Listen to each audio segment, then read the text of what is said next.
Good morning, નમસ્કાર. હું Udhna academy education trust સંચાલિત શ્રીમતી એમ.જે. મહેતા પ્રાથમિક શાળા તરફથી શ્રીમતી વીણાબેન પટેલ આપ સૌનું હાર્દિક સ્વાગત કરું છું. વિદ્યાર્થી મિત્રો, આપણે ધોરણ 5માં અંગ્રેજી વિષય શીખી રહ્યા છીએ. આપણે ગયા તાસમાં યુનિટ 3 ટ્રાવેલ ટાઈમ શીખી ગયા. આજે આપણે આ પાઠની કેટલીક ગ્રામરની એક્ટિવિટી જોઈશું.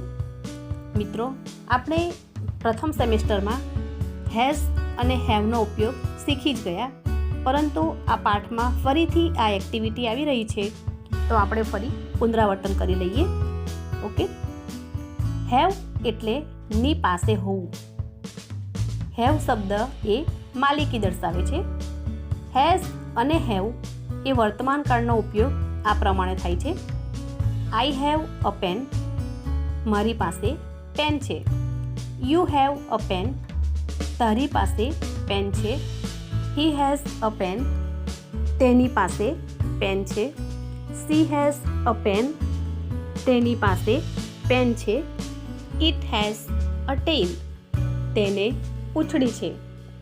આપણે શીખી જ ગયા કે યુ, વી, ધે આ બહુવચનના શબ્દો, ત્યાર પછી હંમેશા હેવ આવે અને આઈ પછી પણ હંમેશા હેવનો ઉપયોગ થાય છે.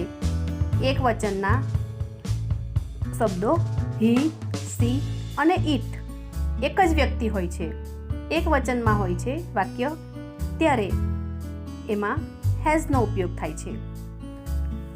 આપણે હવે એક્ટિવિટી જોઈએ. હેવ અથવા હેઝ વડે ખાલી જગ્યા પૂરો. એક્ઝામ્પલ જુઓ. નેહા હેઝ ટોયઝ, નેહા પાસે રમકડા છે. પહેલી ખાલી જગ્યા. આઈ હેવ અ બુક, આઈ સાથે શું આવશે? હેવ. મારી પાસે ચોપડી છે. બીજું, હી હેઝ બેટ્સ, તેની પાસે બેટો છે. હી એક વચન છે એટલે હેઝ આવશે. ત્રીજું, Sheetal has a new dress, Sheetal પાસે નવો ડ્રેસ છે. શીતલ એક વચન છે એટલે હેઝ આવશે. ચોથું, the monkey has a long tail, વાંદરાને લાંબી પૂંછડી છે. ધ મંકી એક જ છે, વાંદરો એક જ છે એટલે હેઝ આવશે.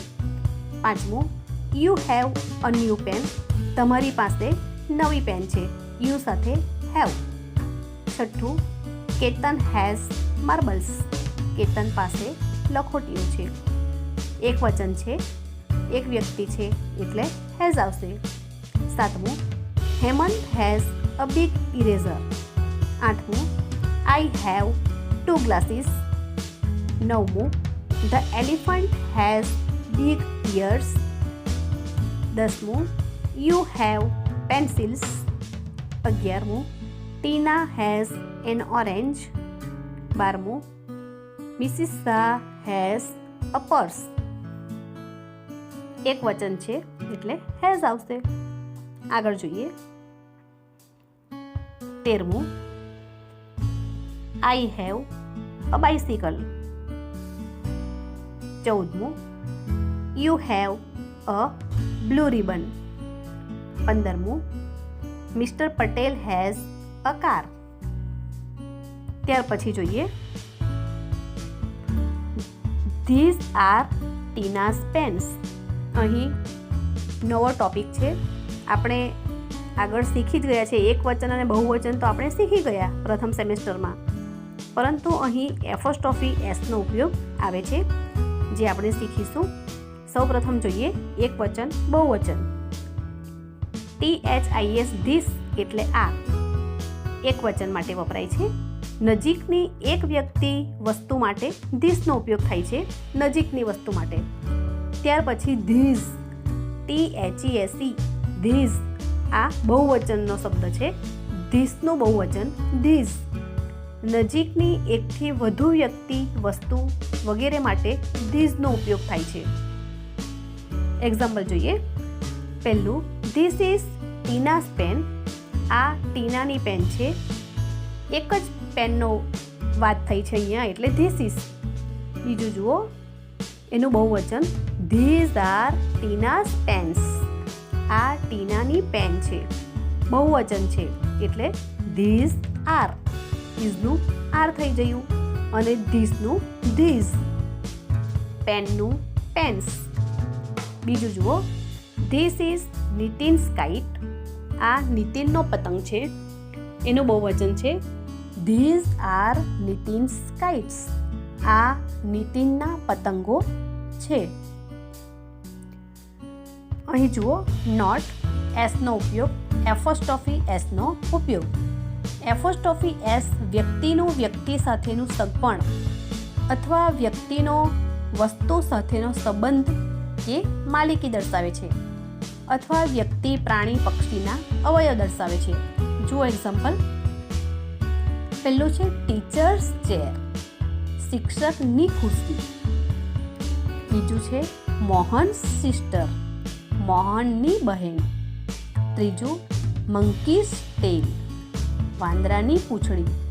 એટલે કે કોઈ પણ વ્યક્તિનું વ્યક્તિ સાથેનું સગપણ બતાવે છે, જેમ કે મોહન સિસ્ટર, મોહનની બહેન એ સગપણ બતાવે છે. ત્યાર પછી માલિકી બતાવે છે, જેમ કે ટીચર્સ ટેબલ, ટીચર્સ ચેર, આ શિક્ષકની ખુરશી છે વગેરે. ત્યાર પછી જો મંકીઝ ટેલ, વાંદરાની પૂંછડી, તો એ કોઈ પણ પ્રાણી કે પક્ષીના અવયવો દર્શાવે છે. એટલે એપોસ્ટ્રોફી એસનો અર્થ શું થાય કે કોઈક વ્યક્તિનો વ્યક્તિ સાથે એ સગપણ બતાવે છે અથવા તો સંબંધ કે માલિકી બતાવે છે. એક્ઝામ્પલ જોઈએ. ઉદાહરણ પ્રમાણે આપેલા શબ્દો સાથે ધીસ ઇઝ, ધીઝ આરનો ઉપયોગ કરી વાક્ય લખો. એક્ઝામ્પલ છે મીનાસ પર્સ. અહીં જુઓ, પર્સ એક જ છે એટલે વાક્ય શેનાથી બનશે? This is. This is Meeta's purse, કે આ મીતાનું પર્સ છે. પછી જુઓ અંકિત્સ માર્બલ્સ. માર્બલ્સ બહુવચન છે, ઘણી બધી લખોટી છે, તો ધીઝ આર અંકિત્સ માર્બલ્સ. આ અંકિતની લખોટીઓ છે. તો જો વસ્તુ એક વચનમાં હોય તો ધીસ ઇઝ વડે વાક્ય બનશે, અને જો વસ્તુ બહુવચનમાં હશે તો વાક્ય ધીઝ આર વડે બનશે. ધીસ ઇઝનું બહુવચન ધીઝ આર થઈ જશે. જોઈએ ઉદાહરણ. પહેલી એક્ટિવિટી, પહેલું વાક્ય, મનોજ્સ બેટ. એક જ બેટ છે એટલે શું બનશે? ધીસ ઇઝ મનોજ્સ બેટ. આ મનોજની બેટ છે. બીજું, નીતિન્સ બુક્સ. ઘણી બધી ચોપડીઓ છે, બુક્સ બહુવચન દેખાય છે, તો આપણે વાક્ય શેનાથી બનાવીશું? These are Nitin's books. આ નીતિનની ચોપડીઓ છે. ત્રીજું, મમતાઝ પેન્સિલ. એક જ પેન્સિલ છે. This is Mamta's pencil. આ મમતાની પેન્સિલ છે. ચોથું, કિરન્સ ટોયઝ. ટોયઝ રમકડા ઘણા બધા છે. These are Kiran's toys. આ કિરણના રમકડા છે. આગળ જોઈએ. પાંચમું, બીનાસ ફ્રોક. એક જ છે ફ્રોક, તો ધીઝ ઇઝ બીનાસ ફ્રોક. આ બીનાનું ફ્રોક છે. છઠ્ઠું, મેહુલ્સ કાઇટ્સ. જુઓ, કાઇટ્સ ઘણા બધા છે પતંગ, તો ધીઝ આર મેહુલ્સ કાઇટ્સ. આ મેહુલના પતંગો છે. સાતમું, દિવ્યાસ બેગ. ચલો, બેગ એક જ છે. This is Divya's bag. આ દિવ્યાની બેગ છે. આઠમું, રીમાસ ગ્લાસીસ.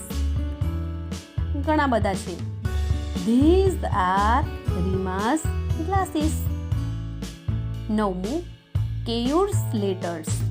અહીં લેટર્સ પણ ઘણા બધા છે, બહુવચન છે. These are Keyur's letters. આ કેયુરના પત્રો છે. દસમું, અરુણ્સ કેપ. એક જ કેપ છે. This is Arun's cap. આ અરુણની ટોપી છે. ત્યાર પછી આગળ જોઈએ. ઉદાહરણ પ્રમાણે આપેલા મૂળાક્ષરોથી શરૂ થતા 3 શબ્દો લખો.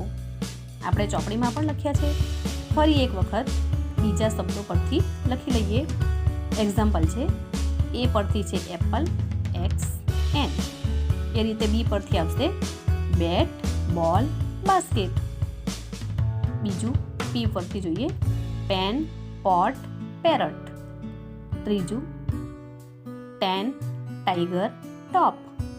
ચોથું સી પરથી જોઈએ કેટ, કોટ, કપ. પાંચમું ડી પરથી ડેન, ડોગ, ડોર. છઠ્ઠું એસ પરથી જોઈએ સન, સ્ટાર, સીટ. સાતમું એફ પરથી ફેન, ફ્રોક, ફિશ. આઠમું કે પરથી કાઇટ, કિંગ, કાઇન્ડ. નવમું એમ પરથી મેન, મંકી, મધર. 10મું એચ પરથી હેન, હાઉસ, હોર્સ. 11મું આર પરથી જોઈએ રોઝ, રિંગ, રીડ. 12મું એન પરથી નેસ્ટ, નાઇટ ને નાઇન. આ રીતે તમને પરીક્ષામાં પૂછાય તો કોઈ પણ તમને મૂળાક્ષર આપેલો હોય એના પરથી તમારે સ્પેલિંગ લખવાની હોય છે, તો તમે કોઈ પણ સ્પેલિંગ લખી શકો. આગળ જોઈએ, શબ્દોને યોગ્ય ક્રમમાં ગોઠવીને વાક્યો લખો. આગળ પાછળ સ્પેલિંગ થઈ ગયા છે, આપણે એને સરખા કરી અને અર્થપૂર્ણ વાક્ય લખવાનું છે. એક્ઝામ્પલ જોઈએ, newspaper a Rohitbhai reading is. તો શું થશે? રોહિતભાઈ ઇઝ રીડિંગ અ ન્યૂઝપેપર. રોહિતભાઈ વર્તમાનપત્ર વાંચી રહ્યા છે. પહેલું વાક્ય બનાવીએ, હેઝ અ પ્રિયા બાસ્કેટ. શું બનશે? Priya has a basket. Priya પાસે ટોપલી છે. આગળ જોઈએ, બીજું વાક્ય, બ્રધર રાજ ઇઝ નિતિન્સ. વાક્ય બનશે ઇઝ રાજ નિતિન્સ બ્રધર. શું રાજ નિતિનનો ભાઈ છે? અહીં આઈ ઇઝ જુઓ, કેપિટલ છે આઈ, એટલે એ વાક્ય પહેલા આવશે અને પ્રશ્ન ચિહ્ન છે લખેલું. પ્રશ્ન વાક્ય બનાવવું હોય તો પ્રશ્ન વાક્ય ઇઝ વડે બને, એટલે પહેલા ઇઝ આવશે. Is Raj Nitin's brother. શું રાજ નિતિનનો ભાઈ છે? પ્રશ્ન પૂછાયો છે. ત્રીજું વાક્ય, are the children garden the in. The children are in the garden. બાળકો બગીચાની અંદર છે. ચોથું જોઈએ, અ બુક હેઝ હુ. આ પણ પ્રશ્ન વાક્ય છે. પ્રશ્ન પૂછીશું, હુ હેઝ અ બુક. કોની પાસે ચોપડી છે? પાંચમું, માય ઇઝ પેન વેર. અહીં પણ પ્રશ્ન ચિહ્ન છે. તો શું બનશે વાક્ય? Where is my pen. મારી પેન ક્યાં છે?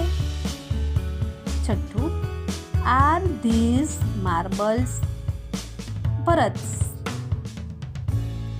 These are Bharat's marbles.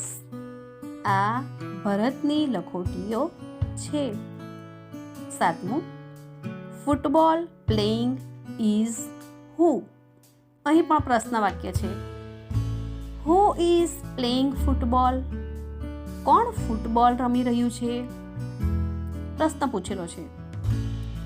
આઠમું, at balloon man a the is fair there.